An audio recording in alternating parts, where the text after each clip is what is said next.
The Communist Manifesto, written by Karl Marx and Friedrich Engels. Narrated by Michael Anthony Scott. Adaptations by Garcia Mann. Produced by thoughtaudio.com. A specter is haunting Europe, the specter of communism. All the powers of old Europe have entered into a holy alliance to exorcise this specter. Pope and Tsar, Metternich and Guizot, French radicals and German police spies.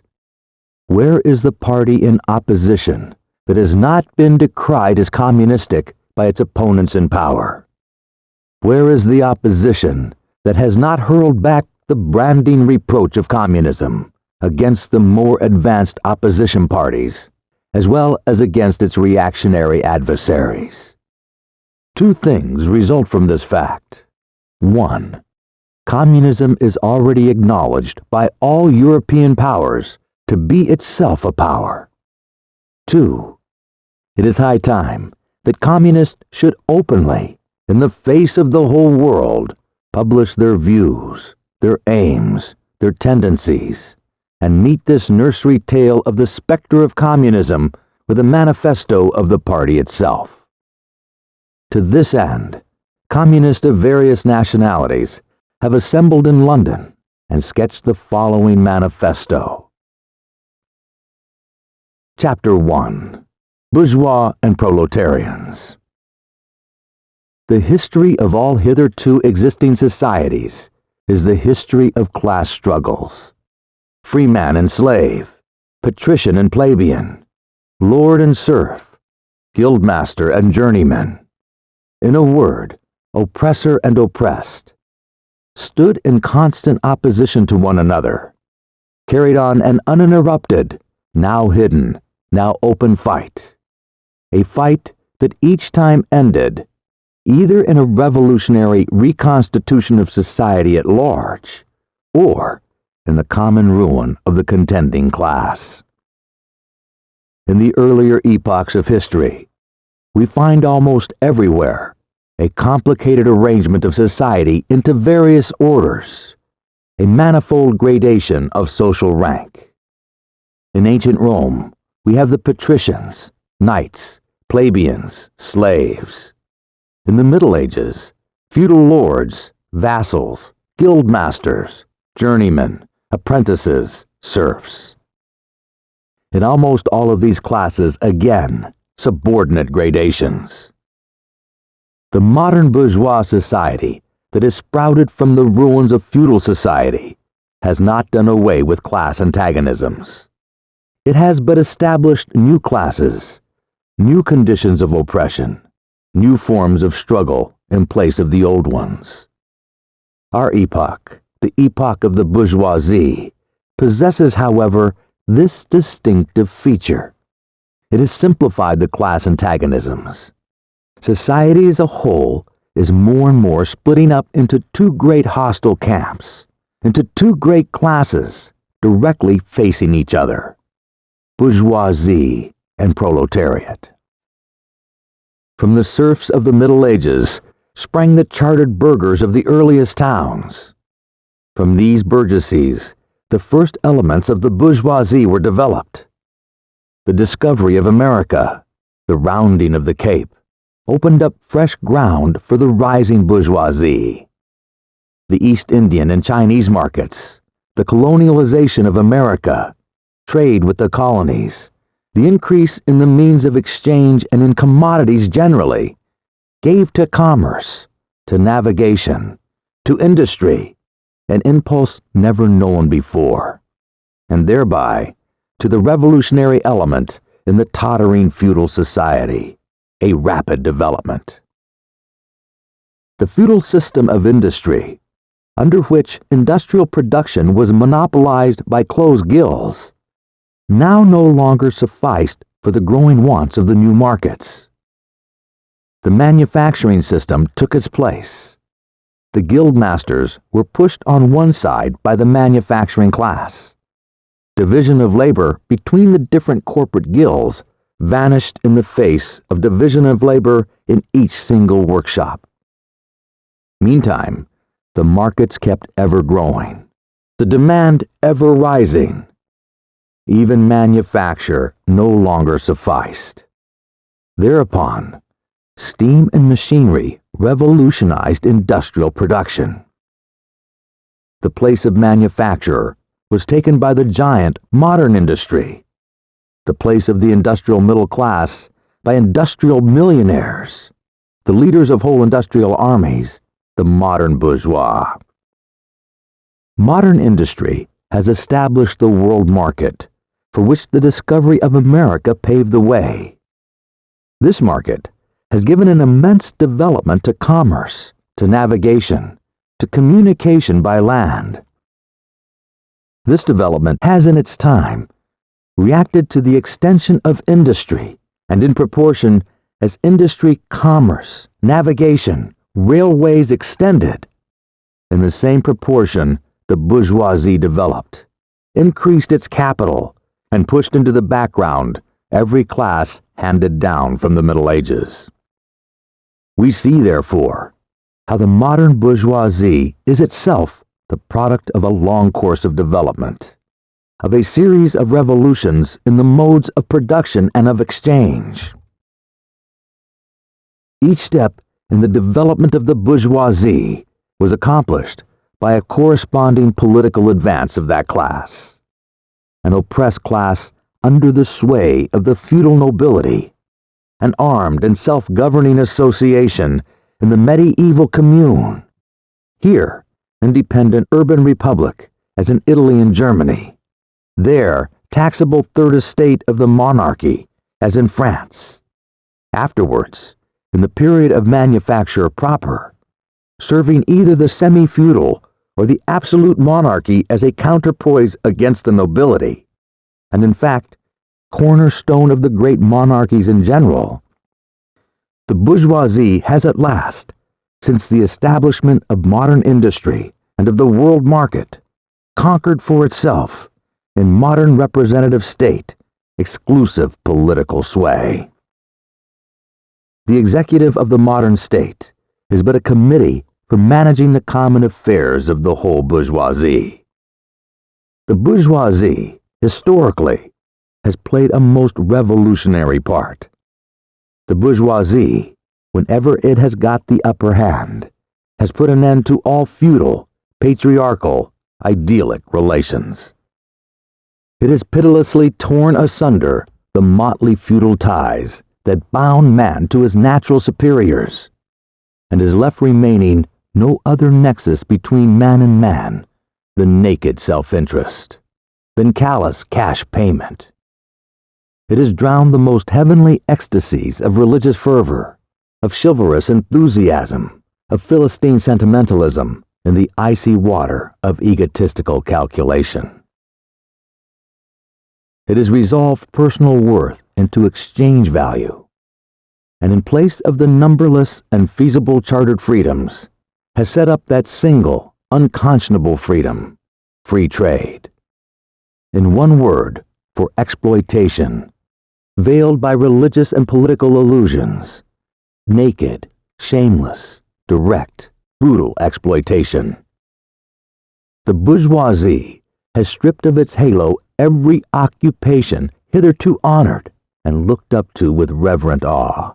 It has converted the physician, the lawyer, the priest, the poet, the man of science into its paid wage laborers.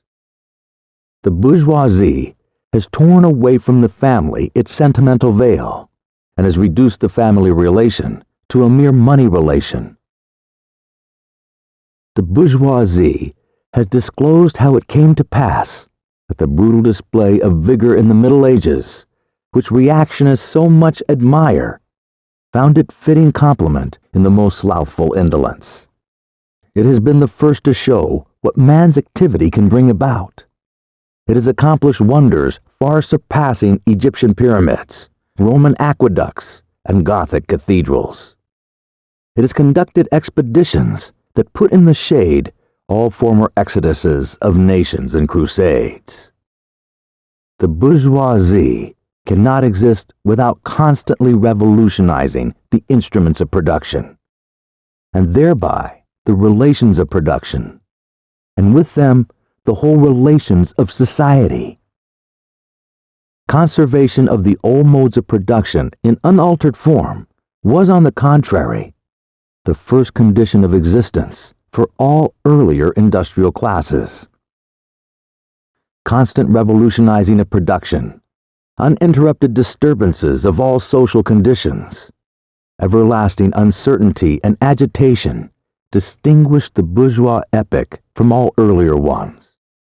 All fixed, fast-frozen relations, with their train of ancient and venerable prejudices and opinions, are swept away. All new-formed ones become antiquated before they can ossify. All that is solid melts into air. All that is holy is profaned, and man is at last compelled to face with sober senses his real conditions of life and his relations with his kind. The need of a constantly expanding market for its products chases the bourgeoisie over the whole surface of the globe. It must nestle everywhere, settle everywhere, establish connections everywhere. The bourgeoisie has, through its exploitation of the world market, given a cosmopolitan character to production and consumption in every country. To the great chagrin of reactionists, it has drawn from under the feet of industry the national ground on which it stood. All old established national industries have been destroyed or are daily being destroyed. They are dislodged by new industries, whose introduction becomes a life and death question for all civilized nations, by industries that no longer work up indigenous raw material, but raw material drawn from the remotest zones. Industries whose products are consumed not only at home, but in every quarter of the globe. In place of the old wants, satisfied by the productions of the country, we find new wants, requiring for their satisfaction the products of distant lands and climes. In place of the old local and national seclusion and self-sufficiency, we have intercourse in every direction, universal interdependence of nations. And as in material, so also in intellectual production. The intellectual creations of individual nations become common property. National one-sidedness and narrow-mindedness become more and more impossible. And from the numerous national and local literature, there arises a world literature. The bourgeoisie, by the rapid improvement of all instruments of production, by the immensely facilitated means of communication, draws all, even the most barbarian nations, into civilization. The cheap prices of its commodities are the heavy artillery with which it batters down all Chinese walls, with which it forces the barbarians' intensely obstinate hatred of foreigners to capitulate. It compels all nations, on pain of extinction, to adopt the bourgeois mode of production. It compels them to introduce what it calls civilization into their midst, that is, to become bourgeois themselves. In one word, it creates a world after its own image. The bourgeoisie has subjected the country to the rule of the towns. It has created enormous cities, has greatly increased the urban population as compared with the rural, and has thus rescued a considerable part of the population from the idiocy of rural life. Just as it has made the country dependent on the towns, so it has made barbarian and semi-barbarian countries dependent on the civilized ones, nations of peasants on nations of bourgeois, the East on the West. The bourgeoisie keeps more and more doing away with the scattered state of the population, of the means of production, and of property. It has agglomerated production and has concentrated property in a few hands. The necessary consequence of this was political centralization. Independent or but loosely connected provinces with separate interests, laws, governments, and systems of taxation became lumped together into one nation, with one government, one code of laws, one national class interest, one frontier, and one customs tariff. The bourgeoisie, during its rule of scarce 100 years, has created more massive and more colossal productive forces than have all preceding generations together. Subjection of nature's forces to man, machinery, application of chemistry to industry and agriculture, steam navigation, railways, electric telegraphs, clearing of whole continents for cultivation, canalization of rivers, whole populations conjured out of the ground. What earlier century had even a presentiment that such productive forces slumbered in the lap of social labor? The dangerous class, the social scum, that passively rotting mass thrown off by the lowest layers of old society, may here and there be swept into the movement by a proletarian revolution. Its conditions of life, however, prepare it far more for the part of a bribed tool of reactionary intrigue. In the conditions of the proletariat, those of old society at large are already virtually swamped. The proletarian is without property. His relation to his wife and children have no longer anything in common with the bourgeois family relations. Modern industrial labor, modern subjection to capital, the same in England as in France, in America as in Germany, has stripped him of every trace of national character. Law, morality, religion are to him so many bourgeois prejudices, behind which lurk in ambush just as many bourgeois interests. All the preceding classes that got the upper hand sought to fortify their already acquired status by subjecting society at large to their conditions of appropriation. The proletarians cannot become masters of the productive forces of society except by abolishing their own previous mode of appropriation, and thereby also every other previous mode of appropriation. They have nothing of their own to secure and to fortify. Their mission is to destroy all previous securities for and insurances of individual property.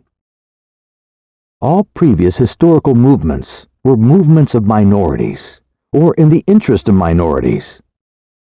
The proletarian movement is the self-conscious, independent movement of the immense majority, in the interest of the immense majority. The proletariat, the lowest stratum of our present society, cannot stir, cannot raise itself up, without the whole superincumbent strata of official society being sprung into the air. Though not in substance, yet in form, the struggle of the proletariat with the bourgeoisie is at first a national struggle. The proletariat of each country must, of course, first of all, settle matters with its own bourgeoisie. In depicting the most general phases of the development of the proletariat, we trace the more or less veiled civil war, raging within existing society, up to the point where that war breaks out into open revolution, and where the violent overthrow of the bourgeoisie lays the foundation for the sway of the proletariat. Hitherto, every form of society has been based, as we have already seen, on the antagonism of oppressing and oppressed classes. But in order to oppress a class, certain conditions must be assured to it under which it can, at least, continue its slavish existence. The serf, in the period of serfdom, raised himself to membership in the commune, just as the petty bourgeois, under the yoke of feudal absolutism, managed to develop into a bourgeois. The modern laborer, on the contrary, instead of rising with the progress of industry, sinks deeper and deeper below the conditions of existence of his own class. He becomes a pauper, and pauperism develops more rapidly than population and wealth. And here it becomes evident that the bourgeois is unfit any longer to be the ruling class in society, and to impose its conditions of existence upon society as an overriding law.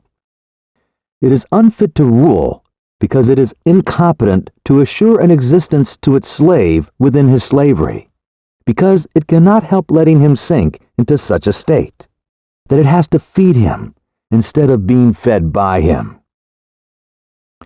Society can no longer live under this bourgeoisie. In other words, its existence is no longer compatible with society. The essential condition for the existence and for the sway of the bourgeois class is the formation and augmentation of capital. The condition for capital is wage labor.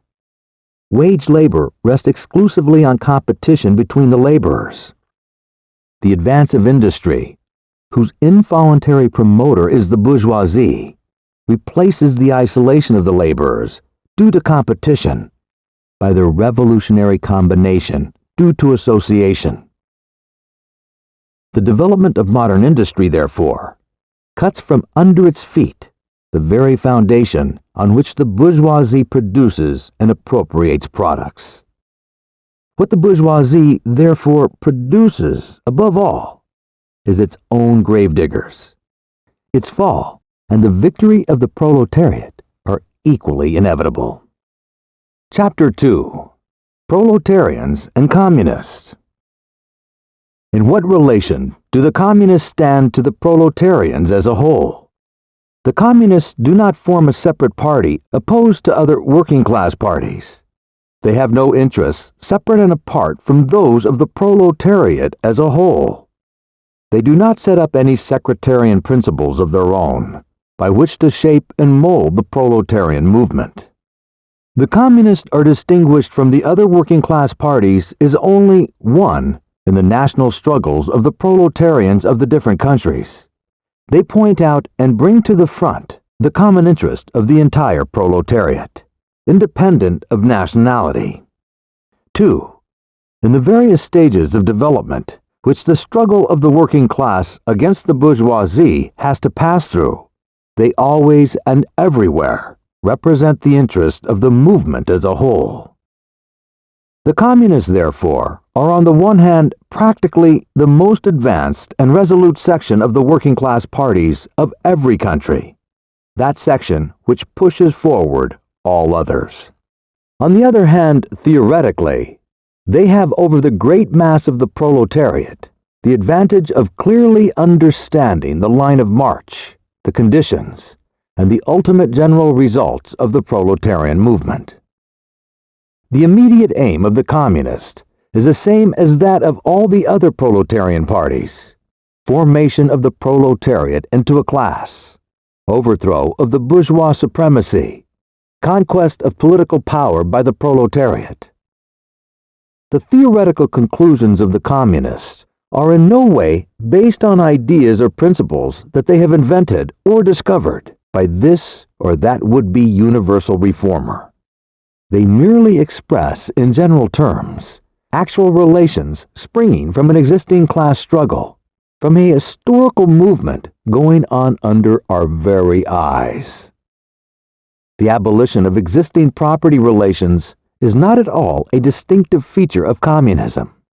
All property relations in the past have continually been subject to historical change consequent upon the change in historical conditions. The French Revolution, for example, abolished feudal property in favor of bourgeois property. The distinguishing feature of communism is not the abolition of property generally, but the abolition of bourgeois property. But modern bourgeois private property is the final and most complete expression of the system of producing and appropriating products that is based on class antagonisms, on the exploitation of the many by the few. In this sense, the theory of the communist may be summed up in the single sentence: abolition of private property. We communists have been reproached with the desire of abolishing the right of personally acquiring property as the fruit of a man's own labor, which property is alleged to be the groundwork of all personal freedom, activity, and independence. Hard-won, self-acquired, self-earned property. Do you mean the property of the petty artisan and of the small peasant, a form of property that preceded the bourgeois form? There is no need to abolish that. The development of industry has to a great extent already destroyed it, and is still destroying it daily. Or do you mean modern bourgeois private property? But does wage labor create any property for the laborer? Not a bit. It creates capital, that is, the kind of property which exploits wage labor, and which cannot increase except upon condition of begetting a new supply of wage labor for fresh exploitation. Property in its present form is based on the antagonism of capital and wage labor. Let us examine both sides of this antagonism. To be a capitalist is to have not only a purely personal, but a social status in production. Capital is a collective product, and only by the united action of many members, nay, in the last resort, only by the united action of all members of society, can it be set in motion. Capital is, therefore, not a personal, it is a social power. When, therefore, capital is converted into common property, into the property of all members of society, personal property is not thereby transformed into social property. It is only the social character of the property that is changed. It loses its class character. Let us now take wage labor. The average price of wage labor is the minimum wage, that is, the quantum of the means of subsistence, which is absolutely requisite in bare existence as a laborer. What therefore the wage laborer appropriates by means of his labor merely suffices to prolong and reproduce a bare existence. We by no means intend to abolish this personal appropriation of the products of labor, an appropriation that is made for the maintenance and reproduction of human life, and that leaves no surplus wherewith to command the labors of others. All that we want to do away with is the miserable character of this appropriation, under which the laborer lives merely to increase capital, and is allowed to live only in so far as the interest of the ruling class requires it. In bourgeois society, living labor is but a means to increase accumulated labor. In communist society, accumulated labor is but a means to widen, to enrich, to promote the existence of the laborer. In bourgeois society, therefore, the past dominates the present. In communist society, the present dominates the past. In bourgeois society, capital is independent and has individuality, while the living person is dependent and has no individuality. And the abolition of this state of things is called by the bourgeois abolition of individuality and freedom, and rightly so. The abolition of bourgeois individuality, bourgeois independence, and bourgeois freedom is undoubtedly aimed at. By freedom is meant, under the present bourgeois conditions of production, free trade, free selling and buying. But if selling and buying disappears, free selling and buying disappears also. This talk about free selling and buying, and all the other brave words of our bourgeoisie about freedom in general, have a meaning, if any, only in contrast with restricted selling and buying, with the fettered traders of the Middle Ages, but have no meaning when opposed to the communistic abolition of buying and selling, of the bourgeois conditions of production, and of the bourgeoisie itself. You were horrified at our intending to do away with private property, but in your existing society, private property is already done away with for 9/10 of the population. Its existence for the few is solely due to its non-existence in the hands of those 9/10. You reproach us, therefore, with intending to do away with a form of property, the necessary condition for whose existence is the non-existence of any property for the immense majority of society. In one word, you reproach us with intending to do away with your property. Precisely so. That is just what we intend. From the moment when labor can no longer be converted into capital, money, or rent, into a social power capable of being monopolized, that is, from the moment when individual property can no longer be transformed into bourgeois property, into capital. From that moment, you say individuality vanishes. You must therefore confess that by individual, you mean no other person than the bourgeois, than the middle-class owner of property. This person must indeed be swept out of the way and made impossible. Communism deprives no man of the power to appropriate the products of society. All that it does is to deprive him of the power to subjugate the labor of others by means of such appropriation. It has been objected that upon the abolition of private property, all work will cease, and universal laziness will overtake us. According to this, bourgeois society ought long ago to have gone to the dogs through sheer idleness. For those of its members who work acquire nothing, and those who acquire anything do not work. The whole of this objection is but another expression of the tautology, that there can no longer be any wage laborer when there is no longer any capital. All objections urged against the communistic mode of producing and appropriating material products have, in the same way, been urged against the communistic modes of producing and appropriating intellectual products. Just as to the bourgeois, the disappearance of class property is the disappearance of production itself, so the disappearance of class culture is to him identical with the disappearance of all culture.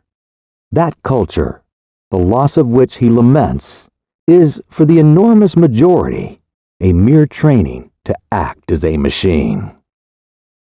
But don't wrangle with us so long as you apply to our intended abolition of bourgeois property the standard of your bourgeois notions of freedom, culture, law, etc. Your very ideas are but the outgrowth of the conditions of your bourgeois production and bourgeois property, just as your jurisprudence is but the will of your class made into a law for all, or determined by the economical conditions of existence of your class. The selfless misconception that induces you to transform into eternal laws of nature and of reason the social forms springing from your present mode of production and form of property, historical relations that rise and disappear in the progress of production. This misconception you share with every ruling class that has preceded you. What you see clearly in the case of ancient property, what you admit in the case of feudal property, you are, of course, forbidden to admit in the case of your own bourgeois form of property. Abolition of the family. Even the most radical flare up at this infamous proposal of the communists. On what foundation is the present family, the bourgeois family, based? On capital, on private gain. In its completely developed form, this family exists only among the bourgeoisie. But this state of things finds its complement in the practical absence of the family among the proletarians and in public prostitution. The bourgeois family will vanish as a matter of course when its complement vanishes, and both will vanish with the vanishing of capital. Do you charge us with wanting to stop the exploitation of children by their parents? To this crime we plead guilty. But you will say, we destroy the most hallowed of relations when we replace home education by social. And your education, is not that also social, and determined by the social conditions under which you educate, by the intervention, direct or indirect, of society, by means of schools, etc. The communists have not invented the intervention of society in education. They do but seek to alter the character of that intervention and to rescue education from the influence of the ruling class.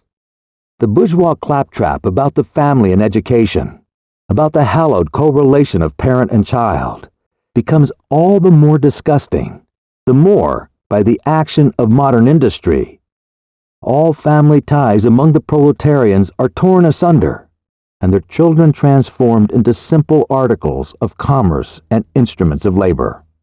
But you communists would introduce community of women, screams the whole bourgeoisie in chorus. The bourgeois sees in his wife a mere instrument of production. He hears that the instruments of production are to be exploited in common, and naturally can come to no other conclusion than the lot of being common to all will likewise fall to the women. He has not even a suspicion that the real point is to do away with the status of women as mere instruments of production. For the rest, nothing is more ridiculous than the virtuous indignation of our bourgeois at the community of women, which they pretend is to be openly and officially established by the communists. The communists have no need to introduce community of women. It has existed almost from time immemorial. Our bourgeois, not content with having the wives and daughters of the proletarians at their disposal, not to speak of common prostitutes, take the greatest pleasure in seducing each other's wives. Bourgeois marriage is in reality a system of wives in common, and thus at the most, what the communists might possibly be reproached with is that they desire to introduce, in substitution for a hypocritically concealed and openly legalized community of women. For the rest, it is self-evident that the abolition of the present system of production must bring with it the abolition of the community of women springing from that system, that is, the prostitution, both public and private. The communists are further reproached with desiring to abolish countries and nationality. The working men have no country. We cannot take from them what they have not got. Since the proletariat must first of all acquire political supremacy, must rise to the leading class of the nation, must constitute itself the nation, it is, so far, itself national, though not in the bourgeois sense of the word. National differences and antagonisms between peoples are daily more and more vanishing, owing to the development of the bourgeoisie, to freedom of commerce, to the world market, to uniformity in the mode of production and in the conditions of life corresponding thereto. The supremacy of the proletariat will cause them to vanish still faster. United action, of the leading civilized countries at least, is one of the first conditions for the emancipation of the proletariat. In proportion as the exploitation of one individual by another is put an end to, the exploitation of one nation by another will also be put an end to. In proportion as the antagonism between classes within the nation vanishes, the hostility of one nation to another will come to an end.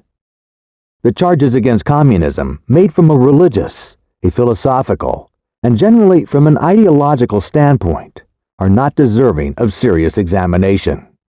Does it require deep intuition to comprehend that man's ideas, views, and conceptions, in one word, man's consciousness, changes with every change in the conditions of his material existence, in his social relations, and in his social life?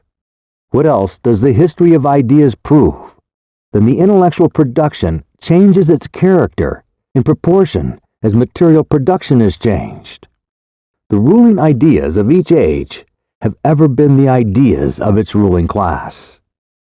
When people speak of ideas that revolutionize society, they do not express the fact that within the old society, the elements of a new one have been created, and that the dissolution of the old ideas keeps even pace with the dissolution of the old conditions of existence. When the ancient world was in its last throes, the ancient religions were overcome by Christianity. When Christian ideas succumbed in the 18th century to rationalist ideas, feudal society fought its death battle with the then revolutionary bourgeoisie. The ideas of religious liberty and freedom of conscience merely gave expression to the sway of free competition within the domain of knowledge. Undoubtedly, it will be said, religious, moral, philosophical, and juridical ideas have been modified in the course of historical development. But religion, morality, philosophy, political science, and law constantly survive this change. There are, besides, eternal truths, such as freedom, justice, etc., that are common to all states of society. But communism abolishes eternal truths. It abolishes all religion and all morality, instead of constituting them on a new basis. It therefore acts in contradiction to all past historical experience. What does this accusation reduce itself to? The history of all past society has consisted in the development of class antagonisms that assume different forms at different epochs. But whatever form they may have taken, one fact is common to all past ages, and that is the exploitation of one part of society by the other.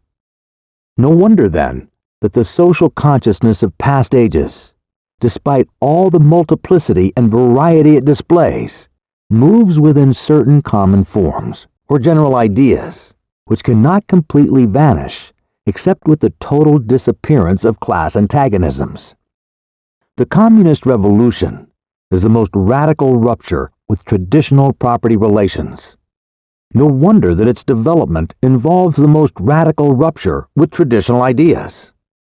But let us have done with the bourgeois objections to communism. We have seen above that the first step in the revolution by the working class is to raise the proletariat to the position of ruling as to win the battle of democracy. The proletariat will use its political supremacy to wrest, by degrees, all capital from the bourgeoisie, to centralize all instruments of production in the hands of the state, that is, of the proletariat organized as the ruling class, and to increase the total of productive forces as rapidly as possible.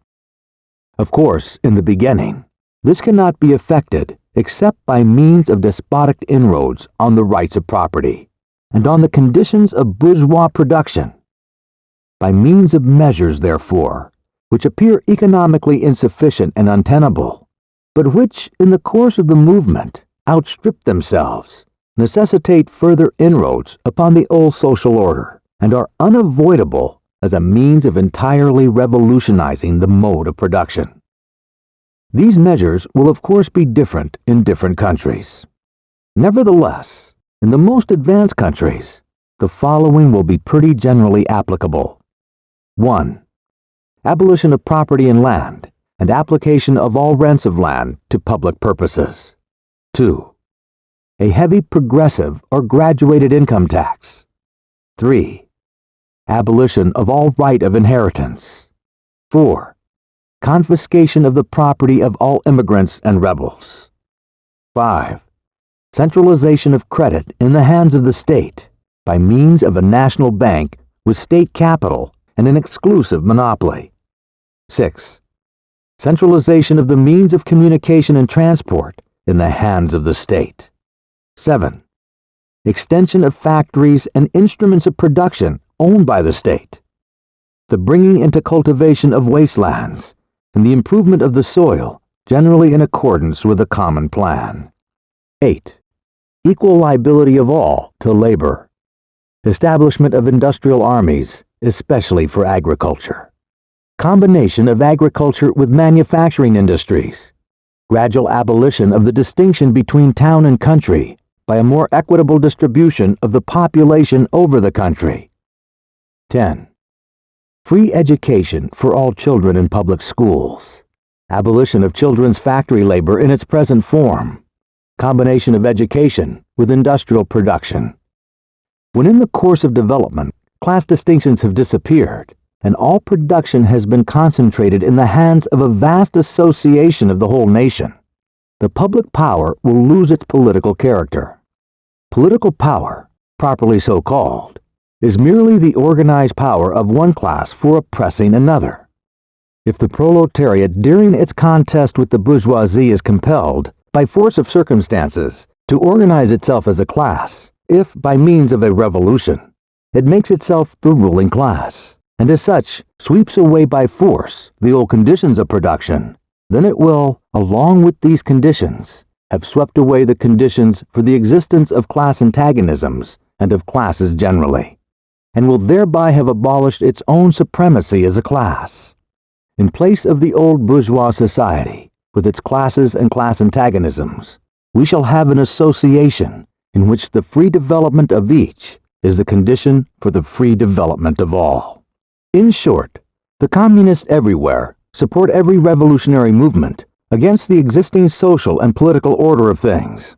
In all these movements, They bring to the front, as the leading question in each, the property question, no matter what its degree of development at the time. Finally, they labor everywhere for the union, an agreement of the democratic parties of all countries. The communists disdain to conceal their views and aims. They openly declare that their ends can be attained only by the forcible overthrow of all existing social conditions. Let the ruling classes tremble at a communistic revolution. The proletarians have nothing to lose but their chains. They have a world to win. Working men of all countries, unite. We hope you enjoyed this interesting audio title.